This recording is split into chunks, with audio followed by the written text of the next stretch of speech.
Today we have a class test on আমি যেটা বলেছিলাম যে it will be the pre-scheduled class test যেটা হচ্ছে গিয়ে আপনারা দেখবেন যে আজকে 4:30 তে 4:30টার সময় আপনাদের গুগল ক্লাসরুমে অটোমেটিক্যালি আপনাকে অ্যাসাইন করা হয়ে যাবে। সো এই ক্লাস টেস্টে আমরা যেটা করব সেটা হচ্ছে গিয়ে যেভাবে ক্লাস টেস্ট আপনারা দেন সেভাবেই দিবেন, normal way, which means question পাবেন। আমি গুগল ফর্মে কোশ্চেনটা করিনি, নেক্সট ক্লাস টেস্টটা যেটা আপনাদের হবে, সেকেন্ড ক্লাস টেস্ট আমি যেটা নিব ওটা গুগল ফর্মে নিব। এটা আমি নিয়েছি হচ্ছে গিয়ে আগে সেম সেম ওয়েতে আমি যেভাবে ফাইল আপলোড করে দিলাম ওভাবে এক্সাম নিয়েছি। তারপরে যদি আপনাদের সুবিধার জন্য আমি যেটা সবসময় বলি যে আমি যে কোনো ফর্মেই হচ্ছে গিয়ে অ্যান্সার স্ক্রিপ্টে অ্যাকসেপ্ট করি। Like if you want to submit on any Google Docs, yes, feel free to do that, or Word file আপনি সেটাও করতে পারেন, অথবা হ্যান্ড রিটেন যেটা হচ্ছে গিয়ে যে আপনি হচ্ছেন গিয়ে অ্যাসাইনমেন্টটা বাসায় বসে কোশ্চেন দেখে খাতায় লিখবেন, লিখে ছবি তুলে আমাকে সাবমিট করবেন। আচ্ছা, যেভাবেই করেন না কেন, জাস্ট আমি একটা জিনিসই আপনাকে সবসময় রিকোয়েস্ট করি, which is don't practice any kind of plagiarism, and যদি হ্যান্ড রিটেন হয় ইন দ্যাট কেসেস সবগুলো ফাইল যাতে এক মানে সবগুলো ইমেজ যাতে একটা ফাইলে আসে। আপনারা ম্যাক্সিমাম কেসে যেটা করেন যে অনেকগুলো ফাইলের মধ্যে করে ছোট ছোট ফাইল, মানে ডিফারেন্ট ডিফারেন্ট ইমেজ গুলো 10টা ইমেজ পাঠিয়ে দেবে। এই ক্ষেত্রে যেটা আমাদের প্রবলেম হয়ে যায়, মানে আমার এর থেকে যে প্রবলেমটা হয়ে যায় সেটা হচ্ছে গিয়ে যে আমার জন্য আসলে এটা ফাইন্ড আউট করা ডিফিকাল্ট, যে কন্টিনিউটিটা মেনটেন যেটা হয় না অনেক ক্ষেত্রে, এবং এটা ফাইন্ড আউট করাটা খুব ডিফিকাল্ট হয়ে যায়। তো এটাই আমি জাস্ট রিকোয়েস্ট করি যে আপনারা যাতে আহ ওই যে ফাইলটা হচ্ছে কি মানে ইমেজ গুলো একটা ফাইলে হচ্ছে কি সাবমিট করেন। Okay, this is the basic instruction. আচ্ছা, আমি প্লাগারিজম বলতে কি বুঝি? ফর মি প্লাগারিজম মিনস কাউকে কোনো প্রকার কোনো ক্রেডিট না দিয়ে হুবহু কপি করে ফেলা, সেটাকে আমি বলি প্লাগারিজম। বা কারোর কনসেপ্টটাকে জাস্ট একটু ঘুরিয়ে লেখা, এটাকে আমি প্লাগারিজম বলি। সেটা এখন আপনার বইয়ের কনসেপ্ট হতে পারে, আপনার ফ্রেন্ডের কনসেপ্ট হতে পারে, গুগল থেকেও হতে পারে। যেহেতু দেখেন এই প্যান্ডেমিকের কারণে আমরা সেলফ অ্যাসেসমেন্টে যাচ্ছি, হুইচ মিনস আপনার জন্য একটা সুযোগ থাকছে যে আপনি নিজেকে নিজে অ্যাসেস করতে পারবেন নিজে। দেখেন, আপনি যখন বাসায় বসে এক্সাম দিচ্ছেন, এটার মানে হচ্ছে আমি কিন্তু আপনাকে ট্রাস্ট করছি যে আপনি অ্যাজ এ মাই স্টুডেন্ট আপনি আমার ট্রাস্টটা রাখবেন, কোনোভাবেই ট্রাস্ট ব্রেক হবে না, আপনি ঠিক মতো এক্সাম দিবেন। তো যখন আপনি হচ্ছেন গিয়ে আমার এই ইয়াটা করছেন না, মানে আপনি হচ্ছেন গিয়ে অন্য কোনো ওয়েতে অ্যান্সার করছেন, হুইচ মিনস আপনি ইউ ব্রেকস মাই ট্রাস্ট, আপনি কিন্তু সেই কাজটাও করে যাচ্ছেন। এটাও কিন্তু মানে এটা কিন্তু ইথিক্যালি আসলে যায় না বিষয়টা। হুম, তো এরকম একটা বিষয় কাজ করে। তো আমি এক্সপেক্ট করব যে আপনারা যখন বাসায় এক্সাম দেবেন, not only for my course, সব কোর্সের জন্যই আপনারা এক্সাম দেওয়ার সময় এই আনএথিক্যাল প্র্যাকটিসটাতে যাবেন না। যতটুকু পারি ততটুকু লিখি না, বা কোশ্চেন যেটা দেয় সেটা তো টিচার, আমার মনে হয় না কোনো টিচার বলে যে হুবহু মেমোরাইজ করে আপনাকে হচ্ছে অ্যান্সার করতে। ম্যাক্সিমাম টিচারেরই বলার কথা যে কনসেপচুয়াল অ্যান্সার চায়, যে কনসেপ্ট ক্লিয়ার হলেই আপনি মার্কস পেয়ে যাবেন, এরকম কথাই কিন্তু বলে। আমার মনে হয় না যে বিজনেস স্কুলে এমন কোনো টিচার আছে যে বলবে যে একদম হুবহু মেমোরাইজ করতে হবে, মেমোরাইজ জিনিসই লিখতে হবে। সো আপনার কিন্তু ওইভাবে মানে এই যে কপি পেস্ট করার কিন্তু আমি কোনো প্রশ্ন দেখি না। আমি আমার কোর্সের কথাই বলি, আমি এটা ম্যাক্রো হোক মাইক্রো হোক, সেটা এমবিএ লেভেলের কোর্স হোক, আমি কিন্তু প্রেফার করি কনসেপচুয়াল অ্যান্সার। আমি যখন বুঝি যে আপনাদের হচ্ছে গিয়ে অ্যান্সার আপনি বুঝেছেন, আমি কোনোভাবে যদি অ্যান্সার স্ক্রিপ্টটা পড়ে বুঝতে পারি যে আপনার কনসেপ্ট ক্লিয়ার আছে, আমি কিন্তু সাথে আমি তাকে কিন্তু মার্কস দিই। এটাই বলতে চাচ্ছি, দরকার নেই তো যে আমার হচ্ছে গিয়ে মেমোরাইজেশনে যাওয়া। তো এটা যাতে আমরা না করি সেটাই আমি রিকোয়েস্ট করব। তো যেটা বলছিলাম যে আপনাদের কিন্তু অটো কোশ্চেনটা কোশ্চেনটা হচ্ছে গিয়ে আপলোড হয়ে যাবে, আমি 4:30 বলছি, 4:30 আগেই আপলোড হয়ে যাবে। আপনাদের যেটা করতে হবে 4:30টার সময় যে গুগল ক্লাসরুমটা রিফ্রেশ দিতে হবে, অথবা যখন আমার এটা অটো আপলোড হয়ে যাবে আপনাকে এমনি একটা মেইল করবে, মেইল পাবেন আপনি। সো গুগল ক্লাসরুমটাকে রিফ্রেশ দিলেই দেখবেন আপনাকে কোশ্চেন অ্যাসাইন করা হয়েছে, ওখানে বেসিক ইনস্ট্রাকশন দেওয়া আছে। আপনাদের এক্সামটা হচ্ছে 50 মিনিটস এর, 50 মিনিটের এক্সাম। অ্যাজ ইউ নো আমি কোশ্চেনে অবশ্যই কোনো কোনো টুইস্ট রাখি, যে কারণে হচ্ছে গিয়ে আপনার কোশ্চেনটা এমন ভাবে করা, আমি এখন থেকেই বলে দিচ্ছি, কোশ্চেনটা এমন ভাবে করা যে আপনি নিজে বসে অ্যান্সার করলে একমাত্র 50 মিনিটস আপনি ফুল অ্যান্সার করতে পারবেন। আদারওয়াইজ এদিকে ওইদিকে যদি তাকান, এই ফ্রেন্ডকে ফোন দেন, ওই ফ্রেন্ডের সাথে অ্যান্সার মিলাইতে যান, কাজ করতে যান, সেক্ষেত্রে হচ্ছে গিয়ে আপনার কিন্তু 50 মিনিটস এ ফুল অ্যান্সার করতে পারবে না। এন্ড আরো ইম্পর্টেন্ট বিষয় সেটা হচ্ছে গিয়ে, যেহেতু ম্যাথমেটিক্যাল টার্ম আছে, সেক্ষেত্রে যেটা হবে যে ম্যাথমেটিক্যাল টার্ম গুলোতে যদি আমি কোনোভাবে বুঝতে পারি যে কপি কপি পেস্টটা হয় এখানে এরকম যে অ্যান্সার মিলানোর একটা টেন্ডেন্সি চলে আসে, স্টেপ গুলো ম্যাচ আপ হয়ে যায়, এরকম যদি আমি কারোর ক্ষেত্রে খুঁজে পাই, সেক্ষেত্রে যারটা দেখে কপি হয়েছে আমি কিন্তু যে কপি করে তার থেকে বেশি যে দেখায় তার মার্কস বেশি কাটি, আমি তাকে কিন্তু এখানে মার্কস কম্পেনসেট করবো। আমাকে কিন্তু তখন প্রশ্ন করতে পারবে না, অনেকে যে প্রশ্ন করে না যে আমি আউট অফ 10 কেন ম্যাডাম আমি ফুল অ্যান্সার করে পেলাম 5, 5 পেয়েছেন কাজ আপনারটাতে প্লাগারিজম ছিল, আপনি দেখিয়েছেন এই কারণে আমি দিই। এখন আমি এগুলার রিপ্লাই দিই না, মানে অনেক ক্ষেত্রে আমি দেখা যায় যে অ্যান্সার আগে লিখে দিতে পারি, আমি এগুলো কিছু করি না, কারণ আপনার বোঝা উচিত যে কোন কারণে আপনাকে আমি পানিশমেন্টটা দিলাম। তো এটা যাতে আমি না পাই। আপনারা আমার ওল্ড স্টুডেন্ট, বারবারই বলি ওল্ড স্টুডেন্ট, আমার সাথে অবশ্য সবাই এই ক্লাসের ম্যাক্সিমাম না সবাই আসলে আমার সাথে একটা হলেও কোর্স করে আসছে। তো আমি এমন না যে খুব স্ট্রিক্টলি ক্লাস নিচ্ছি, খুব এইটাই করতে হবে ওটা করতে হবে, এরকমও করি না। তো আমিও যেমন চেষ্টা করি যে আপনাদের থ্রুতে কিছু লার্ন করতে, আমি চাবো যে আমার ক্লাসে আপনি কিছু শিখে যান। সো সেটা যাতে প্রপার ওয়েতে হয়। সো যেটা বলছিলাম, for exam there is 50 minutes and for submission there is 15 minutes, অর্থাৎ 50 মিনিট সময় পাবেন কোর্স মানে অ্যান্সার করার জন্য, আর 15 মিনিট সময় পাবেন সাবমিশনের জন্য। এই যে এটা একটা খুব বেসিক প্রবলেম, ম্যাডাম আমার নেট চলে গিয়েছিল, ম্যাডাম আমি সাবমিট করতে পারিনি। দেখেন আমি কোনো লেট সাবমিশন একসেপ্ট করবো না, যেই যদি নামের পাশে লেখা উঠে লেট সাবমিশন তার মানে বুঝবেন আপনি গিয়েছেন, শেষ, আপনারটা শেষ। তো এই জন্যই আপনাকে পরীক্ষা শেষেও অতিরিক্ত আমি 15 মিনিট সময় দিব। এই 15 মিনিটে আপনি কি করবেন, যদি খাতায় লেখেন খাতার ছবি তুলবেন, ছবি এটা এটা করতে খুব বেশি সময় লাগে না, তারপরে আমি 15 মিনিট সময় দিয়েছি, তারপরে ফাইলটা আপলোড করব। আবারও বলছি, যদি এমন হয় যে ফাইল আপলোড করতে গিয়ে অসুবিধা হচ্ছে, আপলোড করতে পারছেন না, দেরি হচ্ছে, আমাকে ফোন করা দরকার নেই, এটা বুঝবেন যে নেটওয়ার্ক পুয়ার থাকলে ফাইল আপলোড হতে টাইম নেয় বা অনেক সময় টার্ন ইন হতে চায় না। যেই ফাইল আপলোড হয়ে যাবে তখন আপনি টার্ন ইন করে দিবেন, এবং টার্ন ইন করে দিলে এই অপশনটা কিন্তু চেঞ্জ হয়ে আনসাবমিটেড আসবে, আপনি আবার আনসাবমিটেড করে দিয়েন না, তাহলে কিন্তু অসুবিধা। সো আজকে আমরা এটাই ছিল বিষয়। আর হচ্ছে কি, আমি কোনো লেট সাবমিশন একসেপ্ট করব না, প্ল্যাগেরিজম তো একদমই একসেপ্ট করব না, আর কোনো লেট সাবমিশন একসেপ্ট করব না, এটাও বলছি। তো যাতে আমি এখানে কোনো লেট সাবমিশন না পাই, এটাই আমার রিকোয়েস্ট। সো চলে যাই। আজকে আমরা আসলে কি পড়বো, আজকে হচ্ছে গিয়ে আমাদের একটা ব্রেকআউট রুম অ্যাক্টিভিটিস এ যাওয়ার একটা কথা ছিল, যে আমরা ব্রেকআউট রুম অ্যাক্টিভিটিস এ যেটা আমাদের প্রিভিয়াস ক্লাসেই যাওয়ার কথা। আমরা যে আহ, আমাদের যে টপিকটা ছিল সেটার উপরে আমরা আসলে একটা ব্রেকআউট রুম অ্যাক্টিভিটিস এ অ্যাটেন্ড করার কথা। তো আমরা আজকে অবশ্যই সেটাতে যাব, ব্রেকআউট রুম অ্যাক্টিভিটিস। এটা একটু পরে যাব, যেহেতু অনেক স্টুডেন্ট জয়েন করছেন, আমি তার জন্য একটু ওয়েট করছি।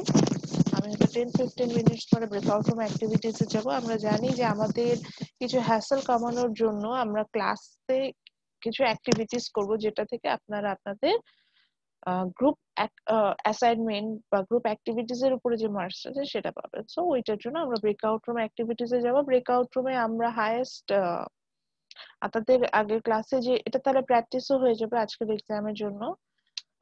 সো ব্রেকআউট রুমে আমরা যেটা করবো সেটা হচ্ছে জিডিপির ম্যাথসটাই সলভ করবো। এটার জন্য হাইয়েস্ট আপনি টাইম আমি হয়তো কতক্ষণ দেবো, 10 মিনিটস দিবে, 10 বা 15 মিনিটস দিতে পারি। ওই সময় হচ্ছে গিয়ে আবার ব্রেকআউট রুমে আপনার যে অ্যাক্টিভিটিস থাকবে সেটার উপর বেসিস আপনি একটা মার্কস পাবেন। এবং এই অ্যাক্টিভিটিসটা পরবর্তীতে সাবমিট করতে হবে আপনাকে। আপনি এটা সাবমিট করবেন হচ্ছেন গিয়ে সরাসরি আমার ক্লাসরুম স্ট্রিমে। আমার ক্লাসরুম যেটা গুগল ক্লাসরুম যেটা আছে ওটার স্ট্রিম একটা আছে না, যেখানে আপনারা চাইলে পোস্ট করতে পারেন, ওখানে আপনি সাবমিট করবেন। এইটা কে সাবমিট করবে এটা আমি আফটার ব্রেকআউট রুম বলে দিব। এমনও হতে পারে কোনো ব্রেকআউট রুমে আমি বলতে পারি সবাই সাবমিট করবে, কোনো ব্রেকআউট রুমে জাস্ট একজনকে অ্যাসাইন করে দিতে পারি। এটা ডিপেন্ড করবে কত প্রোঅ্যাক্টিভলি ওই ব্রেকআউট রুমের স্টুডেন্টরা কাজ করছে। আচ্ছা, তৌসিফ হ্যান্ড রেইজ করেছেন, বলেন। ম্যাম আসসালামু আলাইকুম। ওয়ালাইকুম আসসালাম। ম্যাম বলছিলাম যে চ্যাপ্টার 4টা মানে যেটা আমাদের এক্সামে আছে কতদিন আমরা পড়ছিলাম, হুম। ম্যাম এটা কি আরেকবার একটু রিভিউ করা যায়? হ্যাঁ হ্যাঁ, অবশ্যই, সেটা না কেন, কোনো সমস্যা নেই। ঠিক ওকে আছে। ম্যাম। তো ওইটাই বলছিলাম যে ওটা আমি তখন বলে দিব যে এখন দেখলাম যে আমি কোনো ব্রেকআউট রুম আমি যদি আমার মনে হয় যে তারা অ্যাকচুয়ালি প্রোঅ্যাক্টিভলি কাজ করছে না, তো সেক্ষেত্রে আমি সবাইকেই বলতে পারি। আবার যদি কোনো ব্রেকআউট রুমে আমি দেখি যে না, সবারই ঠিক আছে, তাহলে আমি হয়তো সেটা সেভাবেই যেতে পারি। তো ওটাই বললাম যে কার উপরে আসবে এটা আসলে উই ডোন্ট নো, তবে ব্রেকআউট রুমটা আজকে হবে। So okay. যেহেতু চ্যাপ্টার 4-এ আমাদের একটু রিপিট করতে বলেছে, তো আমরা আগে চ্যাপ্টার 4 একটু রিপিটেশনে চলে যাই। এটা রিপিটেশনের পরে তাহলে আমরা ব্রেকআউট রুমে যাব। আফটার দ্যাট আমরা আজকে নতুন একটা টপিক স্টার্ট করব। So in chapter 4, we will get idea about the GDP and how to calculate the economic growth rate. Actually, in this chapter, there is a discussion about two macroeconomic indicator. One is GDP, another one is economic growth. Macroeconomics মানে overall economy-টা কিভাবে চলছে সেটা বোঝার জন্য আমাদের কিছু economic indicator থাকে। তো এটার মধ্যে আমরা আসলে জিডিপিটাকে খুব ইম্পর্টেন্স দিই এবং ওর পাশে আরেকটা ইম্পর্টেন্স দিই হচ্ছে গিয়ে ইকোনমিক গ্রোথকে। তো জিডিপি বলতে আমরা যেটা বুঝেছিলাম যে একটা ইকোনমিতে এক বছরে যে টোটাল গুডস এন্ড সার্ভিসেস তৈরি হচ্ছে সেটার যে মার্কেট ভ্যালু সেটাকে, which means GDP is the market value of final goods and services produces within a country within a year. এটাই ছিল আমার জিডিপি। এবং জিডিপিতে আমরা দেখেছিলাম যে ইট হ্যাজ 4 কম্পোনেন্টস, মানে জিডিপিটার ডেফিনেশন আমরা দেখতে পাচ্ছেন যে 4টা কম্পোনেন্ট ধরে জিডিপি আসে: market value, final goods and services, produces within a country and given period of time, এরকম একটা বলে দিচ্ছে। আচ্ছা, তারপরে আমরা এখান থেকে কম্পোনেন্টস গুলো যখন আমরা আলাদা আলাদা করে যাচ্ছিলাম, আমি প্রত্যেকটা হচ্ছে গিয়ে এক্সপ্লেন করেছেন যে ফাইনাল গুডস এন্ড সার্ভিসেস বলতে বোঝাচ্ছি যে ফিনিশ প্রোডাক্ট যেটা আমরা ফাইনালি কনজিউম করবো, নট দ্য ইন্টারমিডিয়েট প্রোডাক্ট। তারপর বলেছে মার্কেট ভ্যালু বলতে বলেছিলাম যে যেই আমরা মার্কেটে যে প্রাইসটা দেখি নেবো, which means the equilibrium price. Then producers within a country বলতে আমরা বুঝিয়েছিলাম যে অনলি ওই কান্ট্রি অর্থাৎ ওই স্পেসিফিক এরিয়াতে প্রোডাক্টটা তৈরি হবে, এর বাহিরে যাবে না। অর্থাৎ বাংলাদেশের জিডিপি হলে বাংলাদেশের স্পেসিফিক যে এরিয়াটা আছে এর মধ্যে যা যা তৈরি হবে সেটা, এবং একটা স্পেসিফিক পিরিয়ড থাকবে, এবং নর্মালি এটা হচ্ছে একটা ইয়ারে আমরা সাধারণত নিয়ে থাকি। তারপরে আমরা ক্যালকুলেশন করেছিলাম why the GDP is equal to aggregate expenditure and aggregate income. তো সেখান থেকে আমরা দেখেছিলাম যে একটা ইকোনমিতে জিডিপি যখন আমরা ক্যালকুলেশন করতেছি, there are two approach, one is expenditure approach, another one is income approach. But income approach এ আমরা যখন যাই, it's very difficult for us to find out the exact income of individual because we have tendency to uh, keep secret our incomes. So in that cases আমরা আসলে income থেকে আমরা total we can find out the original scenario. Also there are some, you have some income from interest rate or uh, uh, capital investment or investment purposes. So actually আমরা যখন ইনকামটা হিসেব করি ওগুলোর হিসাবটা আমাদের আসলে খুব সহজে আমরা করতেও পারি না। কারণ দেখা যাচ্ছে যে সাপোজ তৌসিফের আমি যদি ইনকাম অ্যাপ্রোচ দিয়ে ইনকাম হিসেব করতে যাই, তো এখন দেখা যাচ্ছে যে ওর স্যালারি যেটা আছে ও হয়তো ওটাকে ওর ইনকাম ভাবছে, বাট ও বাই ওর যে ওর ব্যাংকে একটা এফডিআর আছে এবং সেখান থেকে তার একটা ইন্টারেস্ট রেট আসে, প্রতি মাসে ইন্টারেস্ট রেট পায়। এখন সেটা তো সে এফডিআর যেহেতু সেটা ফিক্সড ডিপোজিট, এটা 5 বছর পরে সেটা তার সাথে ক্যালকুলেট হবে, তো সে এখন প্রতি মাসে কত টাকার অ্যাকচুয়ালি বেনিফিটস পাচ্ছে সেটা তার জন্য ক্যালকুলেশন করা ইজি না, সে হয়তো করতে পারে না।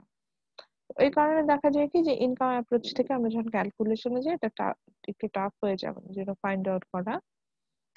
সো এরপরে চলে আসে হচ্ছে কি এক্সপেন্ডিচার অ্যাপ্রোচ। এক্সপেন্ডিচার অ্যাপ্রোচে যেটা হয় যে আপনার এক্সপেন্ডিচারটাকে আমরা হচ্ছে কি সাম করি। So it's one of the easiest way to calculate the GDP because actually your living standard or your expenditure depends on your income. So আমি যদি ইনকাম এক্সপেন্ডিচার থেকে বের করে ইনডিরেক্টলি আমি আসলে ইনকাম অ্যাপ্রোচটাকে ইউজ করছি। So expenditure approach is the perfect one for us to calculate the GDP. That's why we use the expenditure approach. Then আমরা find out করেছিলাম যে একটা ইকোনমিতে যতগুলো এক্সপেন্ডিচার আছে সবগুলোকে সাম আপ করলেই আমরা হচ্ছে গিয়ে জিডিপিটা পেয়ে যাচ্ছি এবং it's surprisingly it's equal the total income of that economy too. Then we have find out there are two types of GDP. One is nominal GDP, another one is real GDP. Nominal GDP means in this cases you are going to calculate the GDP in current market price. That means current money term এ আমি যখন কোনো GDP calculation করব তখন সেটাকে nominal GDP বলবো। And real GDP means in that cases we will calculate the GDP with the adjustment of inflation. And if you notice the calculation process, আমরা কিন্তু এটাই দেখেছিলাম যে নমিনাল জিডিপিটা যখন আমরা ক্যালকুলেশন করি জাস্ট সিম্পলি যে মার্কেট প্রাইসটাকে আমি কোয়ান্টিটি দিয়ে মাল্টিপ্লাই করে নমিনাল জিডিপি পেয়েছি।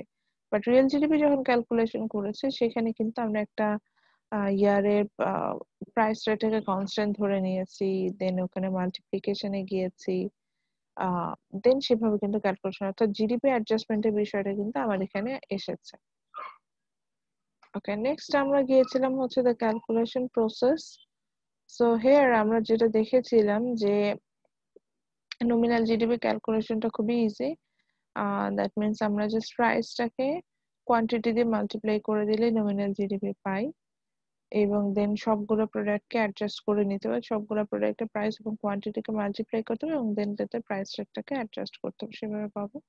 সেখানে আমি একটা এক্সাম্পল দিয়েছিলাম, there are 3 products, window wash, baseball and hammers, এবং সেখান থেকে দেখেছিলাম যে কিভাবে প্রত্যেকটা প্রোডাক্টের প্রাইস এবং কোয়ান্টিটিকে মাল্টিপ্লাই করে দেন সেটাকে অ্যাড আপ করে আমরা কিন্তু 2006, 7 এন্ড 8 এর নমিনাল জিডিপি বের করে নিয়েছিলাম। এরপর রিয়েল জিডিপি ক্যালকুলেশনের জন্য আমরা দেখলাম যে আমাদের একটা বেস ইয়ার ধরে নিতে হয়, দেন বেস ইয়ারের প্রাইসটাকে আমরা একটা কনস্ট্যান্ট প্রাইস ধরি এবং সেটার সাথে কোয়ান্টিটিটাকে মাল্টিপ্লাই করে আমরা হচ্ছে গিয়ে ডিফারেন্ট ইয়ারের কোয়ান্টিটিটাকে মাল্টিপ্লাই করে we find out the real GDP. And here the most important thing is that is to find out the base year. So normally the oldest year is treated as base year, but if your teacher mentioned that like this year will be the base year, that means mention করা থাকলে আমরা সেই বছরটাকে base year ধরবো, আর mention না করা থাকলে oldest one টাকে base year হিসেবে ধরে নেব। So for example, for our previous example we have find out 2006 is the most oldest one year. That's why we took its base year as a constant and took the price level from there and use a different quantity from 2007 and 8 and find out the real GDP for 2007 and 8. Now you have a question maybe why there is no real GDP for the base year. Actually আমরা যেহেতু price রেটটাকে constant ধরে নিয়েছি base year, so nominal GDP real GDP for the base year is become the same thing. Then real জিডিপিতে কি হচ্ছে যে real সিনারিওটা বের করছে, তো আসলে ইকোনমিটা কতটুকু বড় হচ্ছে বা ছোট হচ্ছে এটা বোঝার জন্য তখন আমরা গ্রোথ রেট কম্পারিজন থেকে গ্রোথ রেটটাকে নিয়ে আসি। তো সেখানে আমরা যেটা হয় যে গ্রোথ রেট ফাইন্ড আউট করি, এটার জন্য ফর্মুলা হচ্ছে যে বছরের গ্রোথ রেট বের করতে যাবেন সেই বছর রিয়েল জিডিপি নিতে হবে minus the previous year real GDP divided by previous year real GDP multiply by 100। যেমন এখানে আমরা 2007 এর রিয়েল জিডিপি গ্রোথ রেট বের করতে চেয়েছিলাম 2007 এর রিয়েল জিডিপি মাইনাস 2006 এর রিয়েল জিডিপি ডিভাইডেড বাই 2006 এর রিয়েল জিডিপি মাল্টিপ্লাই বাই 100 এভাবে আমরা পেয়েছি। এবং এখানে একটা কমেন্ট করতে হয় সবসময় ম্যাথস আসলেই, যে ইকোনমিটা বড় হচ্ছে না ছোট হচ্ছে। যদি দেখি যে জিডিপিটার গ্রোথ রেটের পার্সেন্টেজটা পজিটিভ অ্যান্ড লার্জ অ্যামাউন্ট, তখন আমরা বলবো যে the economy expanded or grew by this amount। আর যদি দেখি নেগেটিভ, তখন আমরা বলবো যে shrink by or collapse by or decrease by this amount।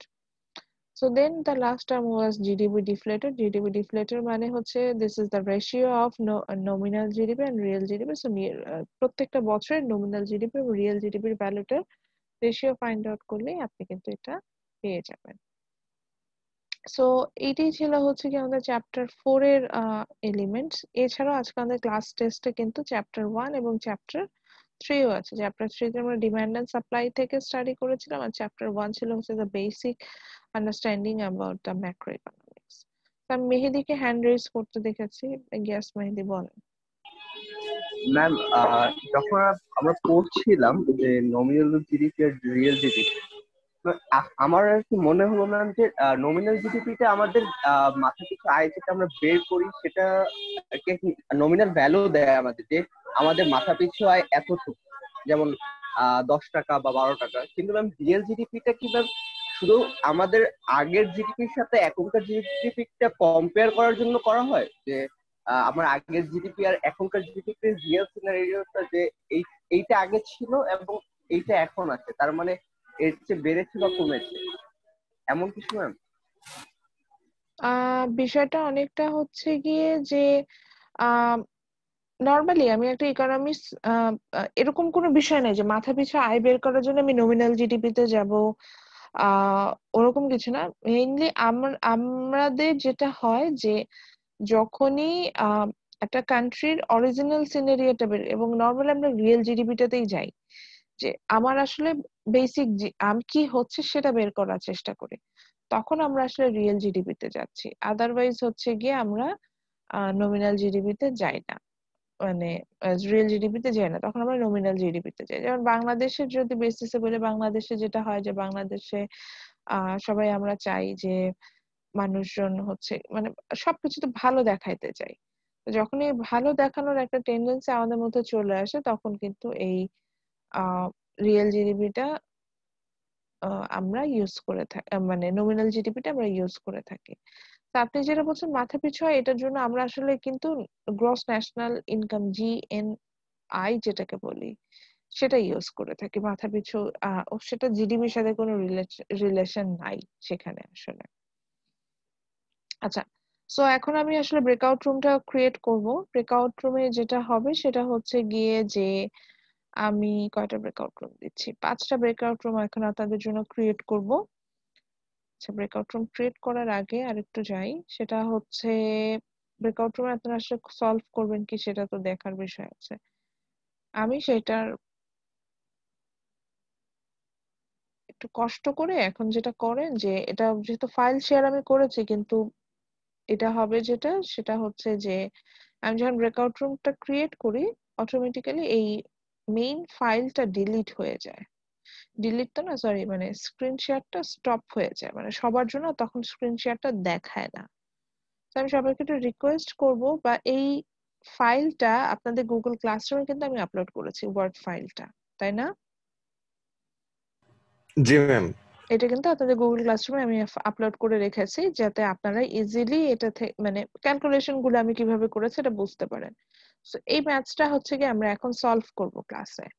So এটার একটা যদি মনে করেন যে না গুগল ক্লাসরুমে ওটা নাই, তাহলে you can take a screenshot, then হচ্ছে গিয়ে আপনি এটা থেকে যেতে পারেন।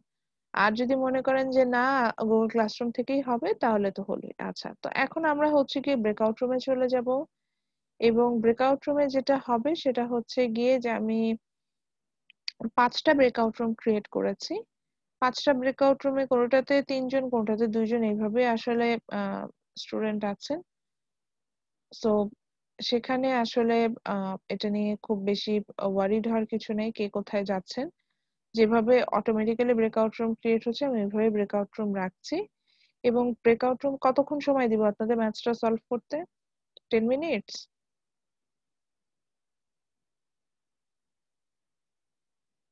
ম্যাম এখানে তো কিছুটা সলভ করা আছে দেখছি। হ্যাঁ, এখানে কিন্তু কিছুটা সলভ করাও আছে। So, আমার মনে হয় না 15 মিনিটস অনেক বেশি সময় হয়ে যায়। হ্যাঁ, সো আমি আচ্ছা যান 10 মিনিটস না দিয়ে 12 মিনিটস দিলাম, 12 মিনিটস টাইম দিলাম। অ্যান্ড জাস্ট যখন লাস্ট 60 সেকেন্ড থাকবে আপনাকে হচ্ছে কি কাউন্ট ডাউন শুরু করবে যে এরপরে শেষ হয়ে যাবে, তো আপনারা চলে যাবেন। এবং ব্রেকআউট রুমে আবার রিকোয়েস্ট করছি সবাই কিন্তু ম্যাথটা করতে হবে, হাতে কলমে করতে হবে, কারণ আপনি জানেন না কাকে কাকে আমি আপলোড করতে বলবো। এবং আপনার এখন নেক্সট 12 মিনিটস এর অ্যাক্টিভিটিজ এর উপর বেসিস করে আপনার একটা মার্কিং হবে। সো এটা বুঝে আপনি হচ্ছেন গিয়ে ব্রেকআউট রুমে চলে যান। আচ্ছা, এখন কে জয়েন করলেন? এখন একজন জয়েন করলেন, এই কারণে যেটা ম্যাম আমি হলো সে ব্রেকআউট রুমে নাই।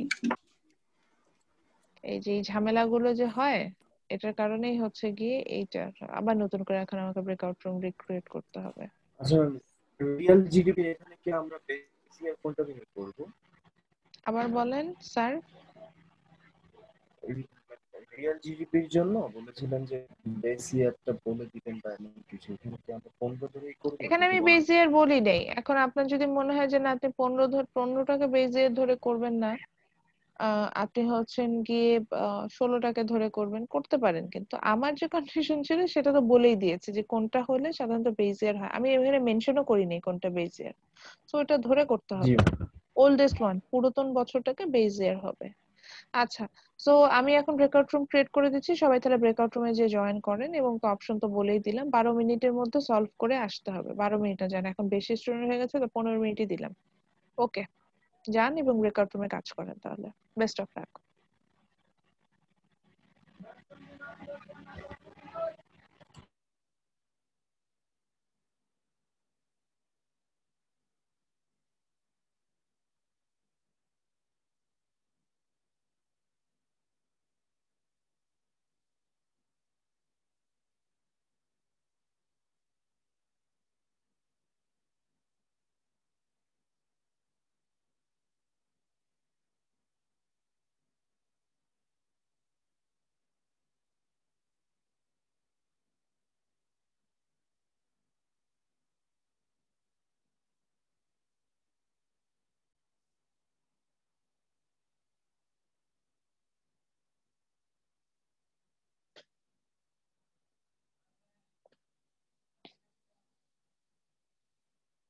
সো এখন যেটা হবে যে আপনারা কিন্তু সবাই ব্রেকআউট রুম থেকে আবার ব্যাক করে আসছেন।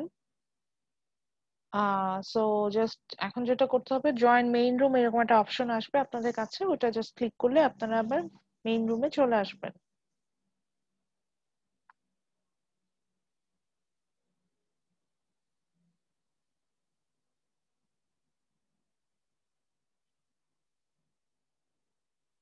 Hello ma'am, hello. হ্যাঁ, জি আমি শুনতে পাচ্ছি। তো যেটা বলছিলাম, শেষ করতে পারি না ম্যাম। আমি গ্রুপ ওয়াইজ যাব, মানে ব্রেকআউট রুম ওয়াইজ যাব। সো সবাইকে রিকোয়েস্ট করছি যারা ব্রেকআউট রুমে এখনো আছেন, ব্রেকআউট রুম থেকে জাস্ট হচ্ছে মেইন রুমে জয়েন করে চলে আসেন, তাহলেই হবে। So finally I have 17 students, but breakout room create করার পরে 17 এর মধ্যে 14 হচ্ছে পার্টিসিপেন্ট করেছেন, বাকি 3জন আবার নাই, হয়ে গেছে, এরকম একটা হয়েছে। আচ্ছা, এখন একটু সবাইকে রিকোয়েস্ট করবো চ্যাট বক্সে হচ্ছে নিজের নাম আর আইডিটা দিয়ে দিতে। আজকের অ্যাটেন্ডেন্সটা ম্যানুয়ালি নিব না, এই যে আজকে হচ্ছে আপনার এটাকে কি বলা যায়, আপনার ইথিক্স দেখবো যে আপনারা অ্যাটেন্ডেন্স দিয়ে দিবেন। ওকে, সো নিজের অ্যাটেন্ডেন্সটা এখন দিয়ে দেন, নেম আর আইডিটা চ্যাট বক্সে দেন। সো আমি প্রথমে চলে যাব হচ্ছে ব্রেকআউট রুম 5 এর কাছে। ব্রেকআউট রুম 5 এ কারা কারা ছিলেন?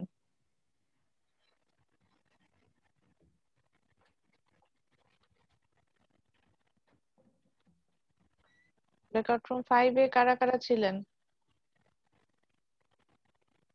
আমার লিস্টে বলছে সুপ্পা এবং রাসেল, এই দুইজন ছিলেন ব্রেকআউট রুম 5 এ। ইয়েস ম্যাম, মনে আছে ম্যাম। আর রাসেল?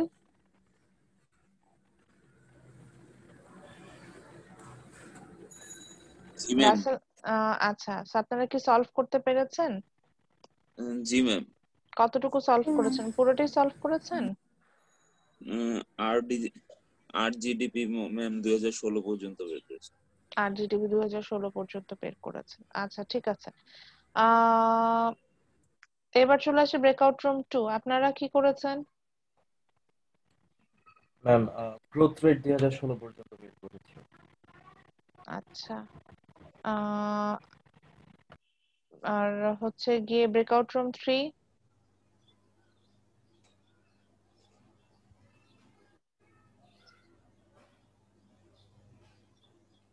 ম্যাম আমরা তো ব্রেকআউট রুম 2 ছিলাম। হ্যাঁ আচ্ছা সমস্যা নেই। ব্রেকআউট রুম 3 বলেন আপনারা কি করেছেন?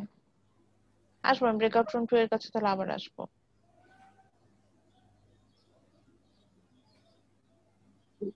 ব্রেকআউট রুম 3 আপনাদের কি অ্যাক্টিভিটিস ছিল? কোন অ্যাক্টিভিটিস ছিল না? ম্যাম জি হচ্ছে আমি ছিলাম, তো নাইমুল ভাইয়া ছিল, আর ফেরদৌস খান তামিম ভাইয়া ও ছিল। ম্যাম আমরা 3 এটা খেয়াল করি না ম্যাম। এখন জানতে চেয়েছি যে কি অবস্থা। আমি সব সলভ করতে পারিনি। পুরোটা সলভ করতে পারেন নাই, এই তো? জি ম্যাম। আচ্ছা জি ম্যাম। এখন যেটা হবে যে আমি আপনাদের গুগল ক্লাসরুমে অলরেডি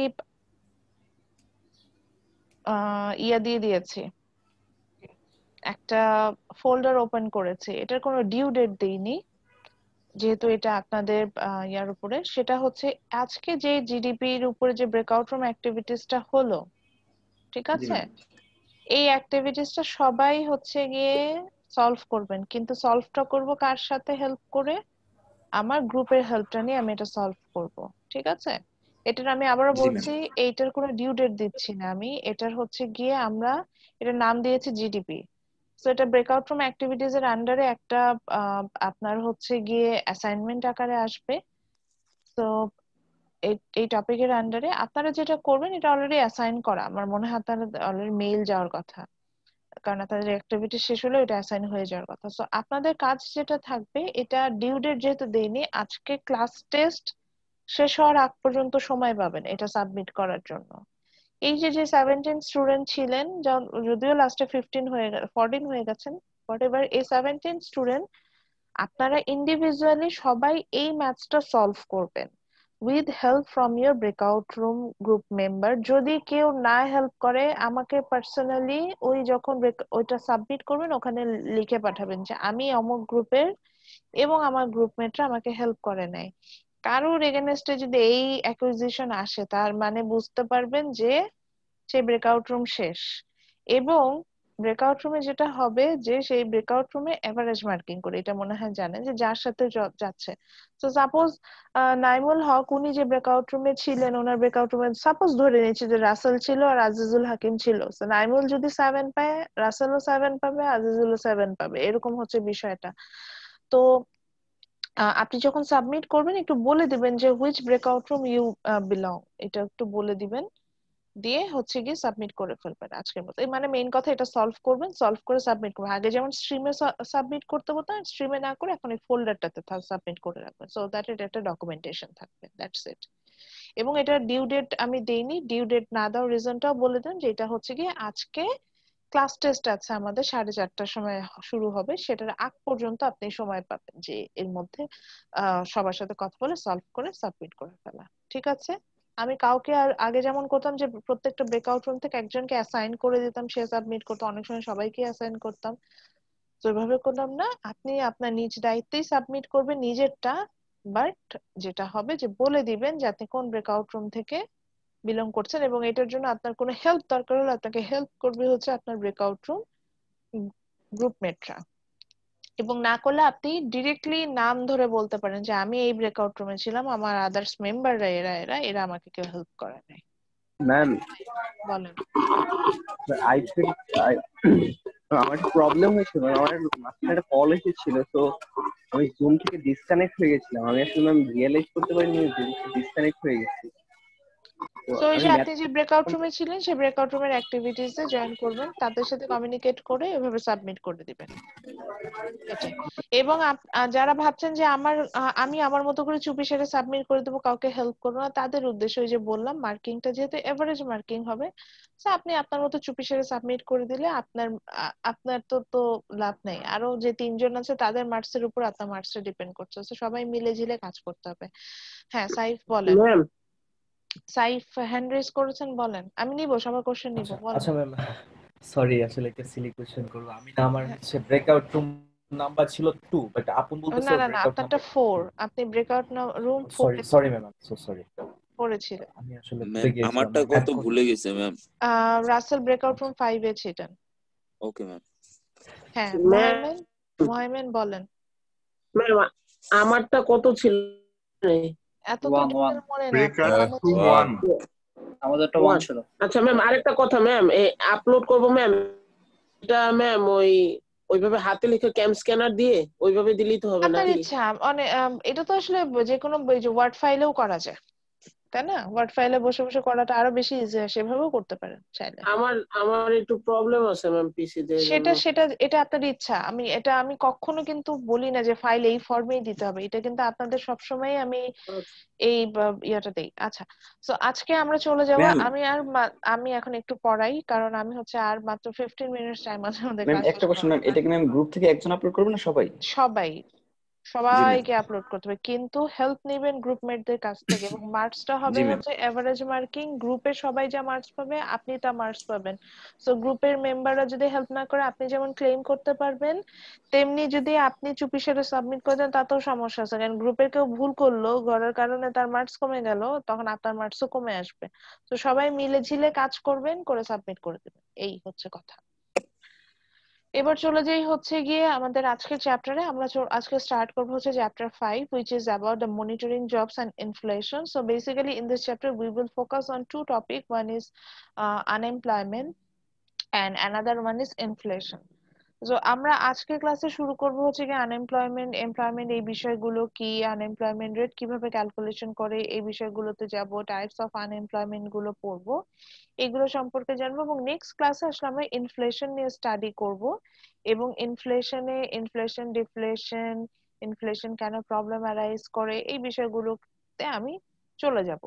তবে আচ্ছা, এই বিষয়গুলোতে চলে যাব, এই হচ্ছে গিয়ে বিষয়। এন্ড এটা আমাদের বইয়ের কোন চ্যাপ্টার কভার করে আছে সেটাও যাচ্ছি। এটা আমাদের বইয়ে কভার করে হচ্ছে গিয়ে চ্যাপ্টার 5। আচ্ছা, আমি এটার জন্য হচ্ছে গিয়ে এটা কথা কোথায় গেল, বইটা কোথায় গেল?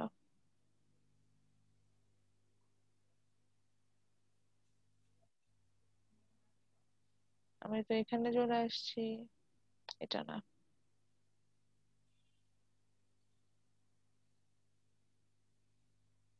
ওকে, so this will cover the chapter 5 পেয়ে গিয়েছে। আমি একটু সরি, আমার নিজে একটু ভুল করছিলাম, এই জন্য আসছিল না।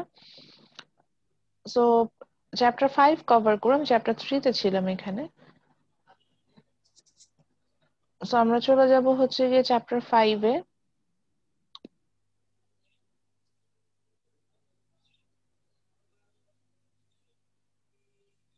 যেটাকে বলছিলাম যে the name of the chapter is monitoring jobs and inflation. তো এই চ্যাপ্টারে আমরা আসলে দেখবো হচ্ছে গিয়ে, আমরা অনেক সময় যেটা হয় যে আমাদের একটা খুব অড আইডিয়া, হুইচ ইজ যে আমার হাতে কোনো জব নাই, মানে আমি কোনো ফিক্সড কিছু করছি না, তার মানে মনে হয় আমি আনএমপ্লয়েড। আসলে ইকোনমিক্স থেকে সিচুয়েশনটা এইভাবে বলে কিনা, এগুলা নিয়ে আমরা স্টাডি করব, এবং পরবর্তীতে আমরা দেখবো যে আনএমপ্লয়মেন্টের অ্যাকচুয়ালি ডেফিনেশনটা কি, এবং unemployment actually work as a indicator.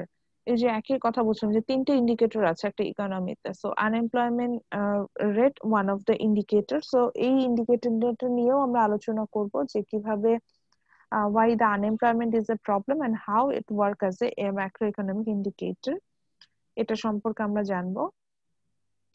দেন আমরা চলে যাব হচ্ছে গিয়ে এই আনএমপ্লয়মেন্ট রেট ক্যালকুলেশনের জন্য, এটা আমি খুব পছন্দ করি। অনেকগুলো রেশিও, মানে অনেকগুলো মানে মেথড আছে যেখান থেকে আমরা ক্যালকুলেশন গুলো করে আসতে পারি।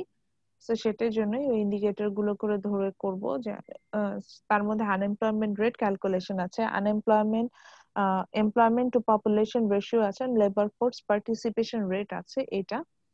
সো এইটা যাবে এখানে। দেন আমরা চলে যাব হচ্ছে গিয়ে আনএমপ্লয়মেন্ট রেট, যে ম্যাথস গুলো করব, করার পরে হচ্ছে কি আমরা যাব ইনফ্লেশনে। তো আমি যেটা বলতে চাচ্ছিলাম না, তারপর একটু বলে দিই, সেটা হচ্ছে কি এটাও ম্যাথ বেসড চ্যাপ্টার। সো এই চ্যাপ্টারটা যদি আমি পুরো কভার করে দিই মিড টার্মের জন্য, সেক্ষেত্রে যেটা হয় যে আমার মিড টার্মে ম্যাক্সিমাম পোর্শন হচ্ছে ম্যাথমেটিক্যাল বেস চলে আসে। এই কারণে আমি যেটা করি, এই চ্যাপ্টারে হাফ পড়াই, মানে এই আনএমপ্লয়মেন্ট পর্যন্ত পড়াই। আনএমপ্লয়মেন্ট পর্যন্ত পড়ায় ইনফ্লেশনে যে ম্যাথস পোর্শনটা আছে ওটা বাদ রাখি, ওটা ফাইনালের জন্য রাখি, যাতে ফাইনালে আমি কিছু ম্যাথস কোশ্চেন করতে পারি। দেন আমি অন্য চ্যাপ্টারে চলে যাই, মেইনলি গ্রোথ রেটের চ্যাপ্টারটাতে চলে যাই। যেটা বলে রাখলাম যে এই চ্যাপ্টারের অর্ধেকটা আমরা আসলে মিডের জন্য পড়বো, বাকি অর্ধেকটা পড়তেও পারি নাও পড়তে পারি, মানে ওটা ফাইনালের জন্য থাকবে। মেইন কথা যদি ওটা কমপ্লিট করেও রাখি, ওই পোর্শন থেকে কোশ্চেনটা আমি অ্যাকচুয়ালি ফাইনালে করব, এটাই বলতে চাচ্ছিলাম। তো ফার্স্ট অফ অল আমাদের যেটা হয় যে আমরা যখন গ্রাজুয়েশন কমপ্লিট করি, আমরা ভাবি যে আমি মনে হয় হাই হাই আমার মনে হয় কিছুই নেই, আমি মনে হয় বেকার হয়ে গেলাম, আমার হচ্ছে গিয়ে কি হবে, এরকম একটা বিষয় আমাদের মধ্যে চলে আসে। তো ইকোনমিক্স কি বলে যে আপনি গ্রাজুয়েশন কমপ্লিট করলেন আর আপনি বেকার হয়ে গেলেন, বিষয়টা কি অনেকটা এরকম? ইকোনমিক্স কি এটা বলে? না।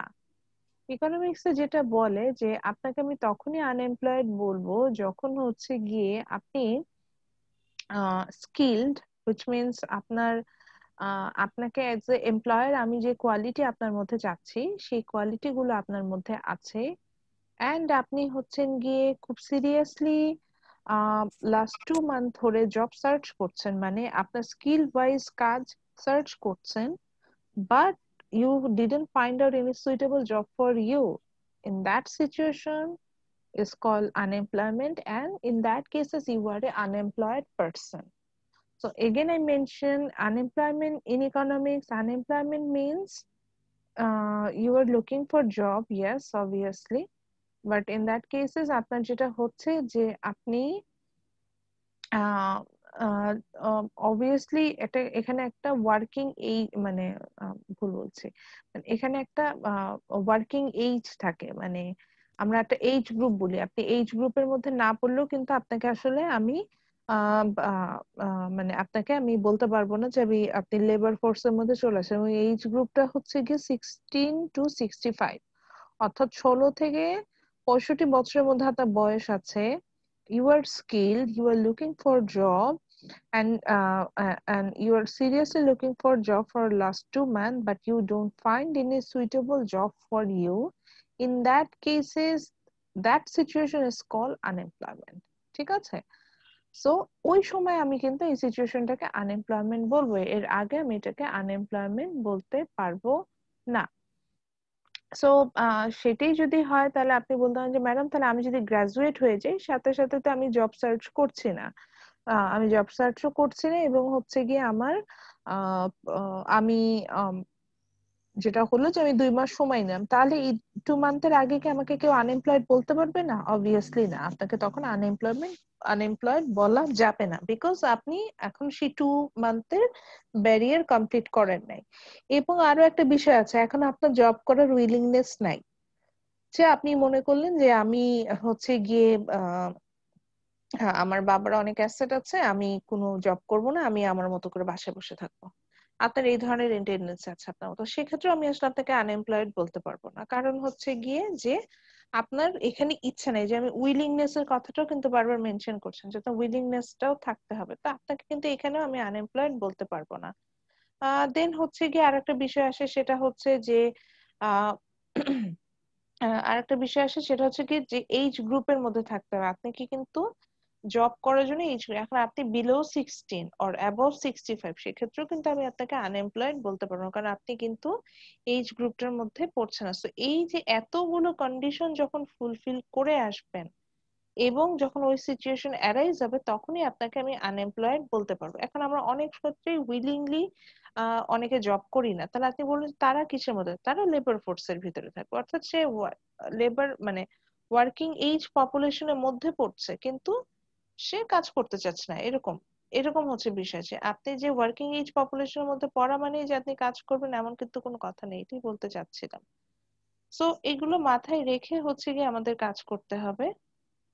আহ এবং আমরা হচ্ছে কি যেটাকে বলছিলাম যে আমরা হচ্ছে আমাদের যে আনএমপ্লয়মেন্ট যেগুলো এগুলো কিন্তু আমরা ফাইন্ড আউট করবো। আচ্ছা, এরপরে চলে যাই যে এমপ্লয়মেন্ট। তাহলে এমপ্লয়মেন্ট কি আর তাহলে আনএমপ্লয়মেন্ট কি? তাহলে এটার অপোজিটটা হবে হচ্ছে employment. That means when you find out any you are under the working age, which means 16 to 65, then you find a suitable job for you, then that situation is called employment. অর্থাৎ আপনি skilled হবেন, আপনি আপনার জন্য suitable job find out করেছেন এবং হচ্ছেন গিয়ে আপনি ওয়ার্কিং এজের মধ্যে পড়ে যাচ্ছেন, তখন আপনাকে আমি এমপ্লয়েড বলে থাকবো। এবং আরেকটা বিষয় আছে, স্কিল কথাটা বলতে বোঝাই হচ্ছে গিয়ে আপনাকে মেন্টালি স্টেবল থাকতে হবে। অনেক ক্ষেত্রে আমরা যাদেরকে বলি যে যারা মেন্টালি আনস্টেবল, তাদেরকে কিন্তু আমরা বলতে পারবো না যে তারা আনএমপ্লয়েড, কারণ তাদের সে স্কিলটাই নেই বা তাদের সে মেন্টাল স্টেবিলিটি নেই জবটা করার জন্য। এরকম সিচুয়েশনও কিন্তু হতে পারে। তো সেক্ষেত্রে কিন্তু আমি তাকে আনএমপ্লয়েড বলতে পারি না, কারণ তার তো মেন্টাল স্টেবিলিটি নেই। তো এরকম অনেকগুলো বিষয়কে চিন্তা করে কিন্তু আমাদের হচ্ছে গিয়ে আমি অনেকগুলো বিষয়কে চিন্তা করি কিন্তু আমার সেখানে হচ্ছে আনএমপ্লয়মেন্ট বা এমপ্লয়মেন্ট এই কথাগুলোতে আমরা কিন্তু কাউকে এমপ্লয়েড বা আনএমপ্লয়েড এই ক্লারিফিকেশনে আমরা কিন্তু আসবো, তার আগে কিন্তু আমরা আসতে পারবো না। So now the next question is why unemployment is a problem. Yeah, unemployment is a serious economic problem, and I can say that in more specific way, it's a very serious socio-economic problem. আমরা আর্থ সামাজিক অবস্থার দিক থেকে যদি চিন্তা করি, এটা একটা খুব বড় ধরনের সমস্যা আনএমপ্লয়মেন্টটাকে আমি। তো এটা কেন বড় ধরনের সমস্যা? দেয়ার আর টু রিজন বিহাইন্ড ইট। আমি কিন্তু এটা বই থেকে পড়াচ্ছি, যে lost in income and production, and the second one is lost in human capital. So the first problem arises from the unemployment is lost income and production. Yeah, আপনি যখন unemployed থাকছেন, which means আপনি as a working person আপনি যে আর্নটা করতেন সেই আর্নটা কিন্তু missing হচ্ছে। কারণ চিন্তা করেন, ধরেন একজন আনএমপ্লয়েড পার্সন, সে কিন্তু মান্থলি, আমি ধরে নিচ্ছি যে সে অন অ্যান এভারেজ বাংলাদেশের ইকোনমি বেসিসে হয়তো 10,000 টাকা আর্ন করতে পারতো পার মান্থ। এখন যদি উনি আনএমপ্লয়েড হয়ে যায়, এই 10,000 টাকা জিডিপি তে কিন্তু মিসিং হয়ে যাচ্ছে। আমরা যেটুকু বুঝতে পারছি এখন জিডিপি থেকে, যে এই 10,000 টাকাটা কিন্তু জিডিপি থেকে মিসিং হয়ে যাচ্ছে, জিডিপি তে আমরা কিন্তু পাবো না। তাহলে এটা কি আমার ওভারঅল ইকোনমির জন্য একটা লস না? সো ইয়েস, যখন একটা পার্সন আনএমপ্লয়েড হয়ে যায়, হুইচ মিনস এটা কিন্তু ওভারঅল তার লাইফে যেমন কিছু ইনকাম সে মিস করছে, আমি কিন্তু ম্যাক্রো ইকোনমিক্স বেসিসে আমি বলতে পারি আমার ওভারঅল ইকোনমিতেও কিন্তু একটা হ্যাম্পার হচ্ছে, যে ওনার থেকে যে ইনকামটা আমার ইকোনমিতে আসতো সেটাও কিন্তু লস হয়ে যাচ্ছে। এটাও আমি বলতে চাচ্ছি যে এটাও কিন্তু একটা প্রবলেম আমার ওই সময়। আচ্ছা, দেন যেটা বলছে লস্ট অফ প্রোডাকশন। ইয়েস, ওই যে ইনকামটা সে কোথা থেকে করতো? সে অবভিয়াসলি কিছু গুডস এন্ড সার্ভিসেস প্রডিউস করতো, সেখান থেকেই তো তার ইনকামটা আসতো, আদারওয়াইজ তো আসতো না। তো সে যখন হচ্ছে গিয়ে আনএমপ্লয়েড, হুইচ মিনস সে কিন্তু ওই প্রোডাকশনটাও মানে ওনার থেকে যে প্রোডাকশনটা আমি পেতাম, maybe it good or maybe it services, so that production is missing from the total GDP. So আমি কিন্তু সেটাও মিস করছি।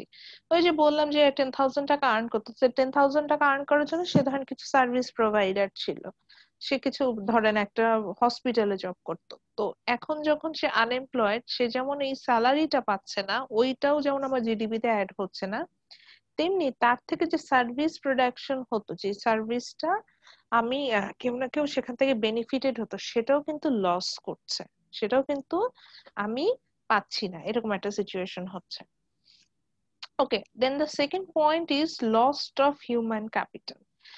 এটাকে আমি বলবো হচ্ছে গিয়ে অ্যাকচুয়ালি যখন একটা মানুষ অনেক দিন ধরে আনএমপ্লয়েড থাকে, সেটা সে যেভাবেই হোক না কেন, সে হয়তো উইলিংলি আর আনউইলিংলিও যদি হয়, in that case it's deteriorate his human capital. Human capital means your skill, your intellectual property. So এটা কিন্তু নষ্ট হতে থাকে। যেমন আমি আমার লাইফে যদি আমি এক্সাম্পল দেই, আমি যখন আমার যেটা হয় যে আমি খুব ক্লাস নিতে আমি খুব স্বাচ্ছন্দ্য বোধ করি, বিকজ আমি কখনোই এই ব্যাপারটাতে স্টপ ছিলাম না। আমি আমার স্টুডেন্ট লাইফ থেকে দেখা যেত যে কোচিং এ ক্লাস নিতাম, টিউশনি করাতাম। সো এই স্কিলটা আমার বারবার নার্চার হয়েছে, আমি সব সময় এটার বিষয়ে কাজ করেছি। সো এই যে কন্টিনিউয়াসলি আমি কাজটা করে যাচ্ছি বলেই কিন্তু আমার স্কিলটা বাড়ছে। তো কিন্তু যেটা দেখা যায় যে কোনো কারণে যারা হচ্ছে গিয়ে ধরেন ব্রেকে যায়, ব্রেক বলতে বোঝাচ্ছি যে ধরেন হঠাৎ করে যারা হচ্ছে, এখন যদি আমি আমার সাথে আমার কোনো ব্যাচমেটে কম্পেয়ার করি যে এখন ইউনিভার্সিটি লেভেলে টিচিং এ আসবে, ওর সাথে আমার কম্পেয়ার করলে দেখা যাবে যে ও কিন্তু ভালো স্টুডেন্ট বা ওরও আহ, আহ, সবকিছু ওকে আছে। ওর যে প্রবলেমটা এখানে দেখা দিবে সেটা হচ্ছে কি যে ওর এই যে ক্লাস ম্যানেজমেন্ট কোয়ালিটি, এখানে একটু ঝামেলা শুরু হবে। যে ও যেহেতু অনেকদিন ধরে স্কিল না বা এটা নিয়ে প্র্যাকটিস করে নাই, তো সেখানে ও একটু প্রবলেমে কিন্তু এখানে পড়বে, মানে প্রবলেমটা কিন্তু ফেস করবে যে এখানে আসলে সে কিভাবে বুঝবে সেটা ও বুঝতে পারবে না। সো মেইনলি বিষয়টা এরকম হয়ে দাঁড়ায় যে আমরা যখন হচ্ছে গিয়ে অনেকদিন ধরে আনএমপ্লয়েড থাকি, আমাদের যে স্কিলটা থাকে সেই স্কিলটা ফল করতে থাকে। এবং আরো একটা বিষয় যেটা দাঁড়ায় সেটা হচ্ছে কি আমাদের সেলফ কনফিডেন্স বলে একটা বিষয় আছে, সেটাও কিন্তু ফল করতে থাকে। সো এইটা কিন্তু খুব বড় ধরনের একটা প্রবলেম। আপনি দেখা যাবে যে আপনি হয়তো বড় একটা কোম্পানির আপনি ইয়া ছিলেন, বড় একটা কোম্পানির আপনি হয়তো ভালো পজিশনে ছিলেন, কোনো একটা কারণে যদি আপনি আপনার জবটা লুজ করে ফেলেন, যদিও আপনার একটা সময় ভালো স্কিল ছিল, আপনি দেখবেন যে আপনার স্কিল গুলো কিন্তু আস্তে আস্তে ফল করছে, ডিটেরিয়েট করছে, এই ধরনের বিষয়গুলো কিন্তু চলে আসে। আচ্ছা, নেক্সট আসি হচ্ছে গিয়ে এটার জন্য আমরা এই টেবিলটা দেখবো, এটা দেখতে আমাদের খুব সুবিধা হবে। আমরা এরপরে চলে যাব হচ্ছে গিয়ে আপনার ইন্ডিকেটরস ইন লেবার মার্কেট, মানে আমরা এই যে আনএমপ্লয়মেন্ট নিয়ে কথা বললাম, যে এমপ্লয়মেন্ট কি আনএমপ্লয়মেন্ট কি এটা নিয়ে যে কথা বললাম, এটা ইন্ডিকেটর করার জন্য আমরা কিছু রেশিও বের করব। তো রেশিওটা বের করার আগে আমাদের কিছু পয়েন্ট বুঝে আসতে হবে। সো এটার জন্য মানে কিছু ইনফরমেশন বুঝতে হবে, মেইনলি এটাই। তো ওইটা বোঝার জন্য আমরা হচ্ছে রেশিওটা দেখব। এই যে আমি যে টেবিল এখানে যাচ্ছি, সো একটা দেশে যেটা হয় যে ওভারঅল যে মানুষজন থাকে সবাইকে নিয়ে আমরা এটাকে নিয়ে আসি হচ্ছে গিয়ে পপুলেশনের মধ্যে। For example, in Bangladesh the population is 18 crore। So পপুলেশনের মধ্যে নিয়ে আসি, এই পপুলেশনটাকে আমরা দুটো ভাগে ভাগ করব, একটা হচ্ছে ওয়ার্কিং এজ পপুলেশন আর একটাকে হচ্ছে গিয়ে নন ওয়ার্কিং এজ পপুলেশন, যেটাকে আমরা বলি হচ্ছে ইউথ এন্ড ইনস্টিটিউশনালাইজ, মানে আনইনস্টিটিউশনালাইজ যারা আছেন, অর্থাৎ আনস্টেবল যারা। সো ওয়ার্কিং এজ পপুলেশনের মধ্যে কারা পড়বে? এই পপুলেশনের মধ্যে, ওয়ার্কিং এজ পপুলেশনের মধ্যে আসবেই হচ্ছে হু আর বিলং টু 16 to 65, 16 থেকে 65 বছর পর্যন্ত। আপনি বললেন ম্যাডাম আপনি এটা কোন বেসিসে বলছেন? এটা নরমালি ইউএস এর ক্যালকুলেশন হয় 16 to 65। বাংলাদেশে ক্যালকুলেশনে যদি আসি, এটা কিন্তু 18 থেকে হয়। বাংলাদেশে 18 বছরের নিচে শ্রমটাকে দিলে শিশু শ্রম বলে, কিন্তু ইউএসএ তে এটা হচ্ছে 16 থেকে। এখন ইকোনমিক্সে আসলে 16টাকেই এক্সাক্ট এজ বলে to enter in the labour market. তো এই জন্য আমি 16টাকে স্ট্যান্ডার্ড ধরে নিচ্ছি। এটা একটু ভ্যারি করে, ইকোনমি টু ইকোনমি ভ্যারি করে, তবে এটা 16-18 এর মধ্যেই থাকে।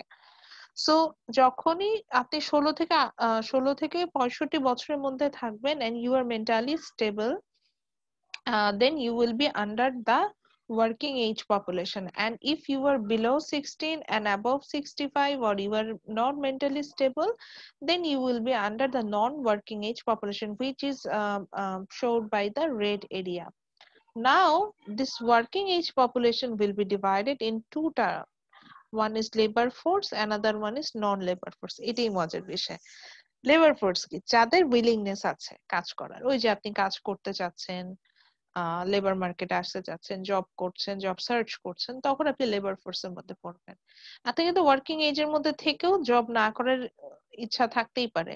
আপনি বললেন ম্যাডাম আমি এন্টারপ্রেনার হতে চাই, সেটাও কি আমি লেবার ফোর্সের মধ্যে পড়ে যাবো? হ্যাঁ, কজ আপনি উদ্যোক্তা হিসেবে কাজ করলেও, মানে বিজনেস করলেও কিন্তু আপনি কাজ করছেন, বিজনেসম্যান হওয়া মানে যে আপনি বসে আছেন বাসায় আপনি আর্ন করে ফেলছেন তা কিন্তু না। সো নন ওয়ার্কিং মানে নন লেবার ফোর্স আপনি যেতে পারবেন না। সো ওয়ার্কিং এজের মধ্যে যাদের কাজ করার উইলিংনেস আছে they will be in labour force, and যাদের কাজ করার ইচ্ছা নাই they will not be in the labor force. আপনি বলেন ম্যাডাম আমি মেন্টালি আনস্টেবল হলে আপনি ওয়ার্কিং এজের মধ্যে ওয়ার্কিং এজ পপুলেশনের মধ্যেই পড়বেন না। সো ওই জন্য বললাম যে তখন আবার কিন্তু এখানে ওইটা অন্য হিসাব, তখন আপনি আগের রেড এরিয়াতে চলে যাচ্ছেন। ওকে, লাস্ট এই লেবার ফোর্সটাকে যারা অর্থাৎ যাদের উইলিংনেস আছে কাজ করার ব্যাপারে, তা দে belong to 60 to 65, they are mentally stable, they are skilled, they want to do the job, that means they are in the labor force. They are divided in two part, one is employed, another one is unemployed. অর্থাৎ যারা কাজ পাচ্ছে তারা employed, যারা পাচ্ছে না তারা unemployed.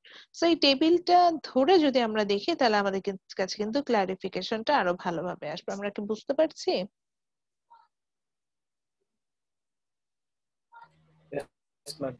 ঠিক আছে, আচ্ছা। সো এখান থেকে আমি বাকি এখন ইন্ডিকেটর গুলোতে যাব। তো আমরা এখন যদি আবারও বুঝি তাহলে ওভারঅল ইকোনমিতে যারা আছেন তারাই পপুলেশনের মধ্যে পড়বে। এটাকে দুটো ভাগে আসবো, ওয়ার্কিং এজ এন্ড হচ্ছে ইউথ এন্ড ওল্ড পারসন। তারা ওয়ার্কিং এজ কে আমরা দুইটা ভাগে ভাগ করবো, labour force and not in labour force, and labour force কে আমরা দুটো ভাগে ভাগ করবো, এমপ্লয়েড এন্ড আনএমপ্লয়েড। ওকে, এরপর আমরা যাব হচ্ছে কি, এটা আমরা নেক্সট ক্লাসে করব, আজকে জাস্ট একটু দেখে নিই। সেটা হচ্ছে কি এই যে লেবার ফোর্স এর কথা বললাম, এই লেবার মার্কেটের কথা বললাম, যারা লেবার মার্কেটে থাকছে আমরা এইখানেই বা একটা ওভারঅল ইকোনমিতে আনএমপ্লয়মেন্টের সিচুয়েশনটা কেমন সেটা বের করার জন্য আমরা তিনটে ইন্ডিকেটরে যাব। তিনটা ম্যাথমেটিক্যাল টার্ম বের করবো, যে আনএমপ্লয়মেন্ট রেট বের করবো। যদি দেখি unemployment rate is too high, তার মানে ইকোনমিটার অবস্থা ভালো না, লো হলে ভালো। আবার হচ্ছে গিয়ে এমপ্লয়মেন্ট টু পপুলেশন রেশিও, কত পার্সেন্ট মানুষ আসলে জব করতে চাচ্ছে সেটা একটা বের করব। আবার লেবার ফোর্স পার্টিসিপেশনের, কত পার্সেন্ট মানুষ আসলে লেবার ফোর্সে পার্টিসিপেট করতে চাচ্ছে সেটা রেশিও গুলো বের করব। সেই রেশিও গুলো দেখে আমরা আসলে ইন্ডিকেটর গুলো দেখে আসলে একটা ইকোনমিতে কিভাবে আসলে ইকোনমিটা কিভাবে চলছে, যেমন বাংলাদেশে আমরা এই সব ইন্ডিকেটর, বাংলাদেশের অবস্থান বেশ ভালো, তো ইন্ডিকেটর গুলোতে পজিটিভ আছে বলেই তো ভালো, তো এই ম্যাথস গুলো করব। So that's it from today's class. And আজকে যেহেতু আমাদের ক্লাস টেস্ট আছে, আবারও বলে দিচ্ছি 4:30টার সময় আপনাদের কোশ্চেন অ্যাসাইন হয়ে যাবে। এটার জন্য আমি কোনো এটাকে কি বলে, যারা এখনো অ্যাটেন্ডেন্স দেননি ম্যানুয়ালি অ্যাটেন্ডেন্সটা দিয়ে দেন, চ্যাট বক্সে নেম আর আইডিটা দিয়ে দেন। আচ্ছা, এটার জন্য আমি হচ্ছে গিয়ে কোনো জুম লিংক ক্রিয়েট করব না, অটো অ্যাসাইন হয়ে যাবে গুগল ক্লাসরুমে। জাস্ট ওখান থেকে আপনি এক্সাম দিয়ে দিবেন, ঠিক 5টা 5-এ আপনার ক্লাস টেস্ট, সরি ভুল বলছি, 4:30টায় স্টার্ট হবে, তো 5টা 35-এ ক্লাস টেস্ট শেষ হয়ে যাবে। আমি মানে এন্ড টাইম 5টা 35 দিয়ে রেখেছি। 5টা 35-এ হচ্ছে গিয়ে আপনার লাস্ট সাবমিশন টাইম থাকবে, সেই সময় আমি কিন্তু এটাকে ক্লোজ করে দিব এবং লেট সাবমিশন হলে একসেপ্ট করব না। সো দ্যাটস ইট। যদি আর কোনো কোশ্চেন না থাকে তাহলে আজকে ক্লাসটা শেষ করব। ম্যাম আপনি বলছিলেন যে হলো 50 মিনিট টাইম থাকবে এক্সামের পরে, আরো 15 মিনিটস এক্সট্রা দিবেন, এটা বুঝি নাই, একটু বলবেন? আচ্ছা, আমি বলেছি হচ্ছে কি 50 মিনিট সময় থাকবে, তো 4:30 থেকে পরীক্ষা শুরু হলে পরীক্ষাটা শেষ হওয়ার কথা হচ্ছে 5টা 20-এ। তারপরে 15 মিনিট সময় পাবেন হচ্ছে সাবমিশন। অনেক স্টুডেন্টই আসেন, ম্যাডাম আমি সাবমিট করতে পারি নাই, আমার জন্য এই ঝামেলা হয়েছে, ওই যে সাবমিশনের একটা টাইম চায়, ওই কারণে এক্সট্রা করে সাবমিশনে কিছু টাইম দিয়েছে, সেটা হচ্ছে 15 মিনিট। সো 4:30 থেকে 4টা 20 পর্যন্ত, 5টা 20 পর্যন্ত আপনার টাইম হচ্ছে এক্সাম দেওয়ার, দেন ওই 15 মিনিট আপনি ব্যয় করবেন হচ্ছে সাবমিশনের জন্য, যে গুগল ওকে ক্লাসরুমে যে আপলোড করতে হয় সেটার জন্য। এবং এই জন্য যেহেতু আমি এক্সট্রা টাইম দিলাম, এই টাইমের মধ্যে যদি আপনি না করতে পারেন, এই জন্য আমি সবাইকে সবসময় বলি এক্ষেত্রে বেস্ট হচ্ছে গিয়ে যে আপনার যখনই হচ্ছে গিয়ে 50 মিনিট সময় শেষ হয়ে যাবে, সাথে সাথে আপনি আর লেখালেখি করেন না, কারণ এই 50 মিনিটের পরে জাস্ট আপনি সাবমিট করার জন্য আপনার দেখা যাবে যে আপনি মানে আরো কিছু লিখতে যেয়ে দেখা গেল যে আপনার লেট সাবমিশন চলে আসলো, তখন কিন্তু আপনার মার্কস মানে আমি আপনার খাতায় নিলাম না। সেটার থেকে অর্ধেক লিখেছেন ওইটা সাবমিট করাটাই বেটার, পুরোপুরি একসেপ্ট না হওয়ার থেকে যতটুকু লিখেছেন সেখান থেকে একসেপ্ট হওয়াটাই বেটার, এটাই বলতে চাচ্ছিলাম। ওকে ঠিক আছে, ওকে, তাহলে সবাই ভালো থাকবেন। Best of luck for your exam. আসসালামু আলাইকুম। ওকে। আসসালামু আলাইকুম।